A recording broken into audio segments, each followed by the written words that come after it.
In the small town of Westbridge, Texas, Mia Carter, a 14-year-old high school freshman, had always kept her head down and focused on her studies. She wasn't rich, popular, or part of any elite social circles. Unlike many of her classmates at St. James High School, her parents weren't business tycoons or politicians.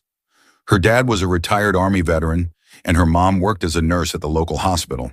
But at St. James, where wealth and connections ruled everything, who you were mattered more than what you did. And that was exactly why Ryan Calloway, the son of a powerful state senator, had never faced consequences for anything he did. At 15, Ryan was the untouchable golden boy, good-looking, athletic, and utterly ruthless. Teachers turned a blind eye when he pushed kids in the hallways. The principal laughed off complaints, calling them boys being boys. And when someone did try to stand up to him, their voices were drowned out by his father's influence. Mia had never crossed paths with Ryan before, until one day she became his new target. It started small, a snide remark in the cafeteria, a harmless shove in the hallway. But Mia quickly learned that in Ryan's world, the weak didn't get to fight back. And if they did, they paid for it. She didn't know it yet, but her quiet life was about to be shattered. And in a school where justice only applied to the privileged, she would have to choose between suffering in silence or taking on a battle no one believed she could win. At first, Mia tried to ignore Ryan. She told herself that if she didn't react, he would get bored and move on. But Ryan Calloway wasn't the type to lose interest easily, especially when his target refused to break. It started with little things. A harmless trip in the hallway that sent her books flying. A cruel joke muttered just loud enough for everyone to hear. A spilled drink on her homework, forcing her to redo hours of work. Each time, Mia clenched her fists and walked away. She didn't want to give him the satisfaction of a reaction. But Ryan wasn't just a bully. He was a predator who thrived on control. And when Mia refused to crumble, he escalated. One afternoon, as she walked to her locker, she found it spray-painted with slurs, vile, disgusting words that turned the heads of passing students. Laughter rippled through the hallway. Teachers noticed but said nothing. Mia's stomach twisted, but she forced herself to stay calm. If she showed weakness, he would win. She swallowed the humiliation and reported it to the school administration, hoping, naively, that someone would step in. Instead, she was met with indifference.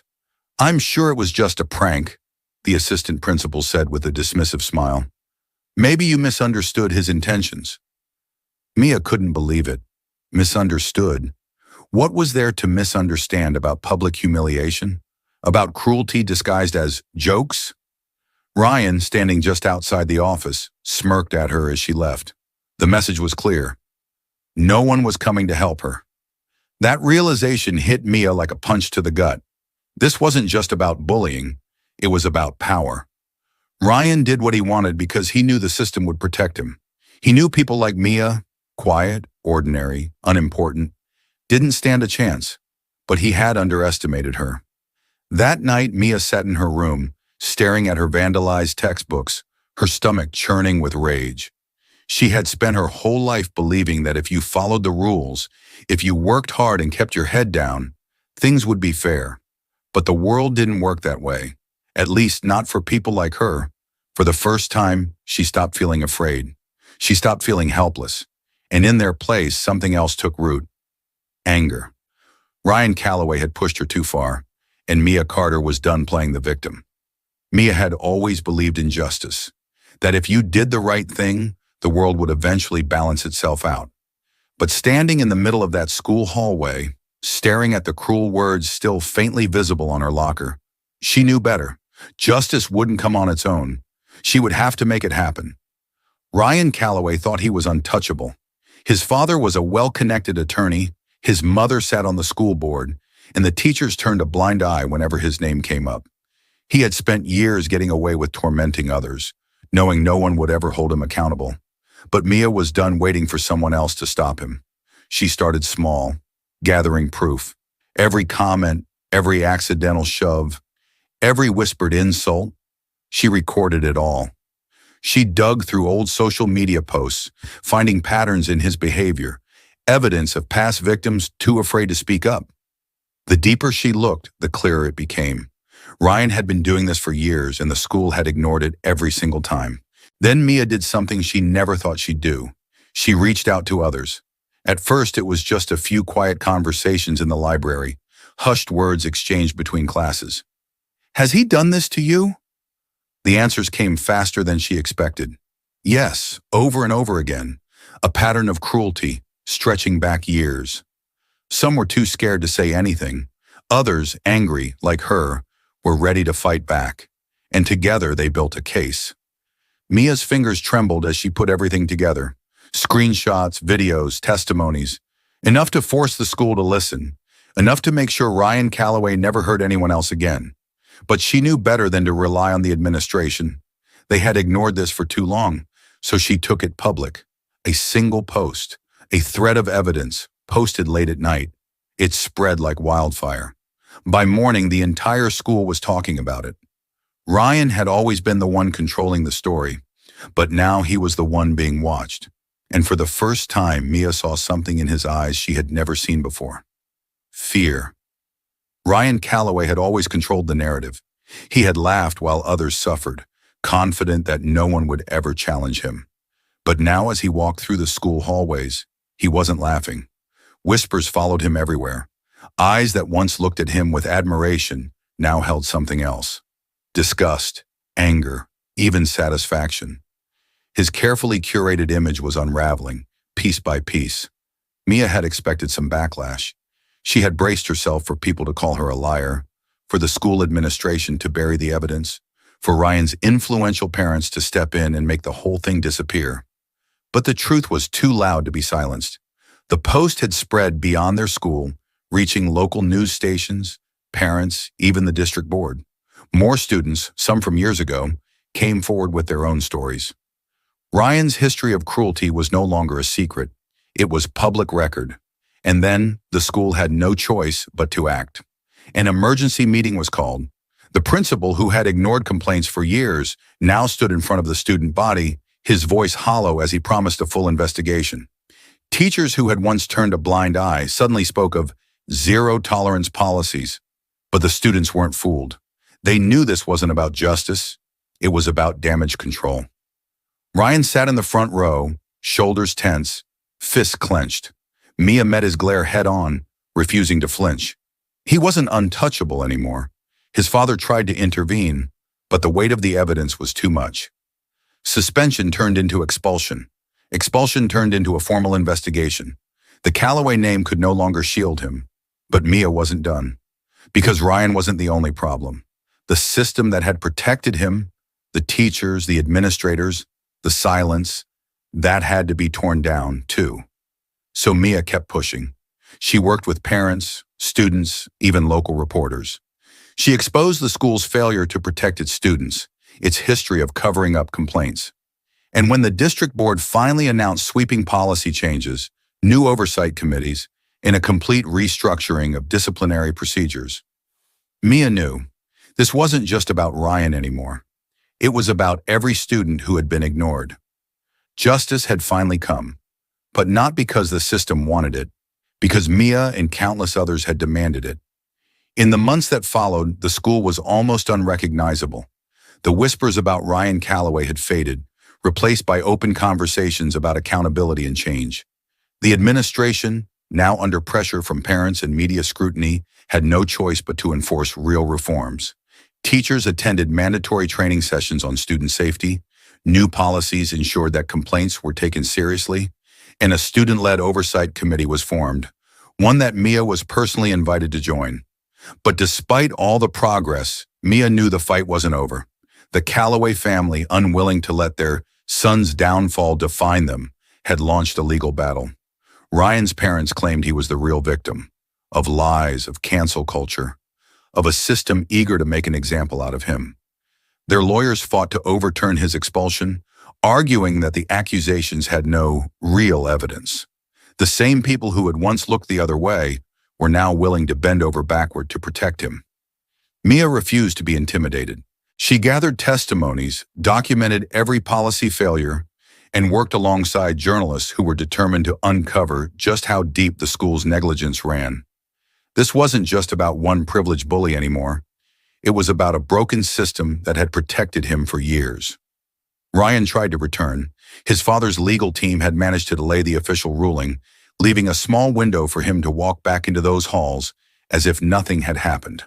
But when he arrived, he found a school that no longer belonged to him. The students wouldn't allow it. They staged walkouts, flooded the school board with letters, and called for a permanent ban on students with a history of violent behavior. No amount of money or legal maneuvering could erase the truth now. In the end, the board ruled against Ryan's reinstatement. The Callaways withdrew their case, but not before their reputation was permanently tarnished.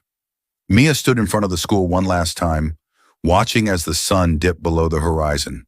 She had started this fight thinking it was just about one person, one act of justice. But now, as she looked around at the students who had once been too afraid to speak up, she realized something. This wasn't just about taking down Ryan Callaway. It was about building something better in his place. As the dust settled, the echoes of the fight against Ryan Callaway's reign of terror left an undeniable mark on the school. The once toxic environment had begun to shift, slowly but undeniably. The fear that had silenced so many students for years had been replaced by something new: empowerment. Mia had never sought to be a leader, but now people looked to her as one. She had forced a system built to protect the privileged to finally listen to the voices it had ignored for too long. The oversight committee she joined wasn't just for show, it became a real force for change. Students now had a direct line to report misconduct, and for the first time, they weren't dismissed or ignored. But victory wasn't without its scars. The Callaway family had lost the legal battle, but their influence lingered. Some teachers, still fearful of crossing powerful families, avoided engaging with Mia or anyone associated with the movement. A few parents, furious over Ryan's expulsion, accused Mia of ruining a boy's future over teenage drama. The whispers of doubt, the sideways glances, the lingering hostility, it was exhausting. Mia sometimes wondered if it had been worth it.